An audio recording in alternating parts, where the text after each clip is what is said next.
दो interesting fact बताता हूं जिससे आप किसी को भी इंप्रेस कर सकते हो। फैक्ट नंबर 1, जब आप इंग्लिश में काउंटिंग यानी कि गिनती को लिखना शुरू करोगे तो मेरी बात ध्यान से सुनिएगा। 1 बिलियन की स्पेलिंग से पहले आप बी लेटर को किसी भी नंबर की स्पेलिंग में यूज नहीं कर पाओगे। आप ट्राई करके देखिए, किसी भी नंबर की स्पेलिंग में बी नहीं आएगा 1 बिलियन की स्पेलिंग से पहले। फैक्ट नंबर 2, 2520 यानी कि 2520 इकलौता ऐसा सबसे छोटा नंबर है जो कि 1 से लेके 10 तक सभी नंबर से कंप्लीटली डिवाइड हो जाता है। आप ट्राई करके देखिए, 2520 को 1 2 3 4 5 6 7 8 9 10 किसी भी नंबर से डिवाइड करो, कंप्लीटली डिवाइड हो जाएगा, डेसिमल नंबर कहीं भी नहीं आएगा। क्या इसके पहले तक ये दो इंटरेस्टिंग फैक्ट आपको पता थे? और अगर नहीं पता थे तो चैट सेक्शन में लिखना मत भूलिएगा। गाइस, आप लोगों ने अक्सर सनलाइट से बनने वाले रेनबो यानी कि इंद्रधनुष तो जरूर देखे होंगे। हमें अक्सर वो आधे गोल ही दिखाई देते हैं, लेकिन मैं आपको आपकी जानकारी के लिए बता दूं कि वो आधे गोल नहीं बल्कि पूरे गोल होते हैं। अक्सर जमीन पर रहने की वजह से वो हमें आधे गोल दिखाई देते हैं, लेकिन अगर आप प्लेन से यात्रा कर रहे हैं तो आपको पूरे गोल रेनबो को देखने का अवसर मिल सकता है।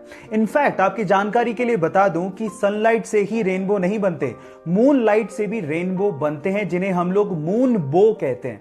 और इसके अलावा कोहरे से भी रेनबो बनते हैं, जिसे हम फॉग बो भी कहते हैं, लेकिन वो बहुत रेयर होते हैं। क्या रेनबो की इतनी वैरायटी आप इससे पहले जानते थे? और अगर नहीं जानते थे तो चैट सेक्शन में लिखना मत भूलिएगा।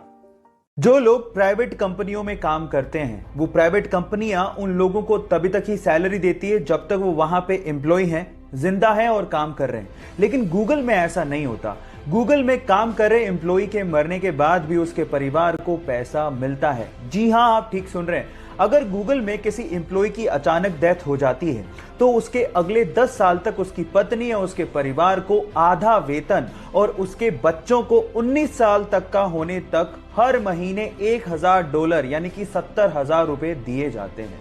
क्या इसके पहले तक गूगल कंपनी का ये फैक्ट आप जानते थे? और अगर नहीं जानते थे तो चैट सेक्शन में लिखना मत भूलिएगा। आप लोगों ने कभी ना कभी इक्वल्स टू का तो साइन यूज किया होगा, वही दो हॉरिजॉन्टल लाइन।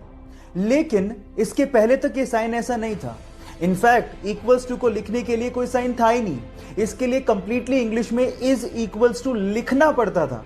इसी से परेशान होकर एक मैथमेटिशियन ने सोचा कि क्या बार बार मैं इज इक्वल्स टू लिखता रहूंगा, क्या इसके लिए कोई साइन नहीं होना चाहिए? तब जाके उसने इक्वल्स टू का ये साइन बनाया। उस मैथमेटिशियन का नाम था रॉबर्ट रिकॉर्ड्स और इस साइन को 1557 में इन्वेंट किया गया था। क्या इसके पहले तक ये फैक्ट आप जानते थे? और अगर नहीं जानते थे तो चैट सेक्शन में लिखना मत भूलिए।